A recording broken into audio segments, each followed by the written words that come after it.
Sveiki visi, čia vėl Timūras ypatingame automobilyje, o šiandien, kaip matėt antraštėje, dar vienas ypatingas svečias, nepakartojimasis Super Doni Montel. Sveikas gyvas. Sveikas, labas Timūrai, labai faina būt. Ačiū, kad sutikai pavažiuoti.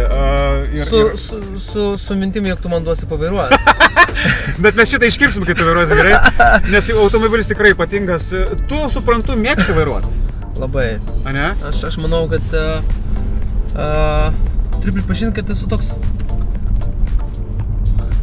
Šiaip tai, sakyčiau, šitas pokalbis mūsų turėtų būti pakankamai atviras, ne? Taip. Aš manau, kad aš toks esu pažeidinėtojas šiaip taisyklių. Mes visi truputį esame. Jo, galbūt, bet gal aš iš tų, kur žinau, bet vat kartais, žinai, pasikraščiuoju ar dar kažką ir esu emocionalus labai prie vairo. Tai gal dėl to ir lemia, kad pedalas biškai greičiau spaudžiasi. Nu, tu kūrėjas, tai žmogus kūrėjas tikrai turi būti emocionalus. Beje, kur mes važiuojam, tu man pasakyk dabar, nes aš tave kažkur kitur nuvešiu gal. Aš nežinau, tiesą pasakius, kiek mes tų taškų turim, bet viena iš lokacijų ar nenuvažiuoti gal iki vietos, kur vyks mano koncertas. Okay. Bet viskas taip susiklostė man gyvenime, kad mano įrašų studija ir kur aš dirbu LRT televizija yra šalia mano namų. Tai mes dabar, pavyzdžiui, pravažiuojam 9 aukštį, Savanorių prospektas, kur pagarsėjęs jisai kaip Krasnucha. Taip. Krasnuchos rajonas. Tugi čia augai. Čia mano vaikystė visa. Bet tai kaip yra unikalu? Čia buvo čeburekiniai, patys skaniausi kebabai. Aha. Iki to laiko, kol suvalgiau ir pamačiau, kad ten kojytė, pelytės ar kas ten buvo, žinai. Tai viskas, daugiau ten nebesilankiau. O po kairė yra ten mano krepšinio aikštelė ir ten realiai visi mano vos ne pirmi tie visi poteriai, žinai. Tu dar į ten persimest? Žinok, jau nebe. Nebe? Ne, mes kartais pasimatom su mano, va čia mes galim sukti kairę, mes kartais pasimatom su kiemo draugais, tai visai labai didžiuliai sentimentai, nes labai jūs tikrai myliu ir gerbiu, labai geras buvo laikas. Palaikot ryšį, ne? Nėra taip, kad išėjai, užaugai ir sakai, ai, man biškai nebeįdomu. Gal tas ryšio palaikymas visgi gal jo kaip ir nėra, tiesą pasakius, turėjau minį tą labiau atsitiktinį susitikimą, žinai. Nes jaučiu, kad kažkuria prasme visi dabar kūrė šeimas, buvo toks etapas, kur tikrai mes labai nesimatėme ir jaučiu, kad to ir pritruko, kad toliau tęsti bendrystę. Dažnai susitinki su žmonėm ir supranti, kai kartais nereikia, tu žinai apie ką kalbėti, nesimačius daugybę metų. Taip. Tai vat panaši situacija su jais. Tugi dažnai keiti įvaizdį, o dabar aš jau suprantu, yra ne tai, kad įvaizdžio pokytis, bet tikrai dideli pokyčiai. Tugi atsisakėjai, suprantu, ne, groti arenose ir viskas eina į truputį mažesnį formatą. Čia, kodėl čia taip? Tu žinok, sakyk kaip yra, nemeluok. aš tiesiog galvoju, nes dažniausia, mano gyvenime daug kas labai vyksta va taip spontaniškai ir man šauna dieną ir aš padariau, nes aš taip jaučiuosi ir po to aš to seku. Tai su šito sprendimu, jog šiais metais mano koncertai vyks mažesnėse vietose yra, aš nežinau, kas susiję, viskas susiję, bet buvo labai paprastai.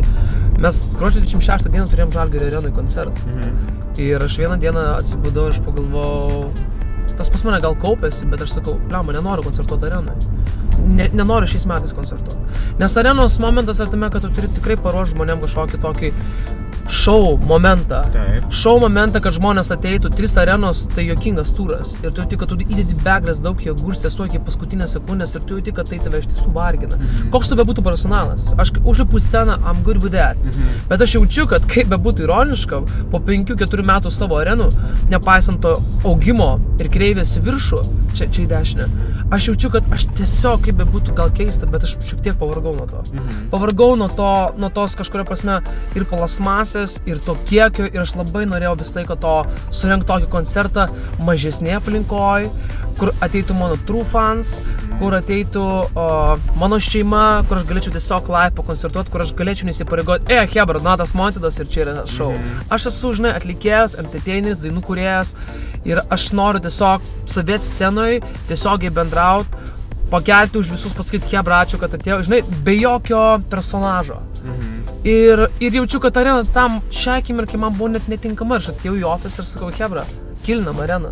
Sako, bet avansas sumokėtas. Ir jis toksai, žinai, nemažas. Ir aš sakau, dzin, bet... Tiesiai? Jo, važiuojam, Krasnuchai, ta prasme, arba turba tave. Tai tu dabar šiukšliadėžį tą. Okay. Jo, čia. Ir tu supranti, aš atėjau ir pasakiau, kad ne, aš noriu Aš noriu, žinai, tipo, eiti į tas vietas, nes tiesiog jaučiu, kad tai yra tai, kur aš noriu pasimėgauti. Žinau, ką ten noriu daryti. Ir viskas. Ir mano kolektyvas, mano komanda sako, okei, Doni, tipo, jeigu tu taip nori, jauti, tai darom. Tai gali būti taip, kad vieną dieną mes tave išvysim Bardų festivalį? Nu, žinai, Aš manau, kad muzikinis mano turinys labai daug ką diktuoja. Dėl to Bardo aš nežinau, ar jis mane išvysti bent jau artimiausiu metu. Okay. Bet šie metai yra va tokie ir aš labai, viduje labai confident, esu labai pasitinkęs tame, nes dirba tikrai geriausi žmonės. Turiu minį nuo grafikos, iki režisieriaus Dominiko Blizninko, iki Pijaus Weberio grafikos. Nu, žodžiu, rinktiniai žmonės, kurias labai myliu ir gerbiu už talentą. Ir esmė tame, kad aš renku geriausius žmonės dirbti drauge, nes gaunasi ypatingi dalykai. Daug šitas koncertas nėra apie šou. Aš nereprezentuoju šou, jūs tiesiog pamatysite Donatą Montvedą, žinai, ne personažė, ne kažkame. Grynesnė to. Nu, tu prasme, konkrečiai, kur aš neapsistatysiu šiuo, žinai, ten ar šokėjais, arba kažkokie atributika šalia, arba nenusileisiu iš dangaus su vyruje, žinai, arba batutas padėtas. Šitie dalykai faini, aš jas labai smagiai išgyvenau gyvenime, žinai, Donatas vaikams padarė didžiulę įtaką ties visais tais dalykais, šou elementais, žinai, Donis šokinėja, Donis nusileido ir žiauriai fainiai. Bet jaučiu, kad atėjo toks momentas, kur, žinai, aš irgi keičiuosi ir perinu kažką, iš kažkur į kažką. Kokia dabar yra tavo kūrybinė svajonė? Vat tikslas, kur dabar galvoju, šitą dabar norėčiau tikrai padaryti, kad gautųsi tobulai. Aš jaučiu, kad muzikinė prasme, kadangi kaip ir aš pats save produsuoju muzikoje, įskaitant su tokiu, mano principė, labai gerų bičiulių Gyčiu, kur mes kūrėm muziką, aš jaučiu, kad aš pasiekiau kūrybiškai savo piką, žinai, žinių prasme arba pojūčio prasme. Turiu geriausią komandą, mixingo masterį užsienyje ir jaučiu, kad man yra visos galimybės daryti geriausią produkciją, netgi ne tik Lietuvos atžvilgiu, tai jau čia toli gražu, bet ta prasme Europos, Skandinavijos ir netgi sakyčiau pasaulio.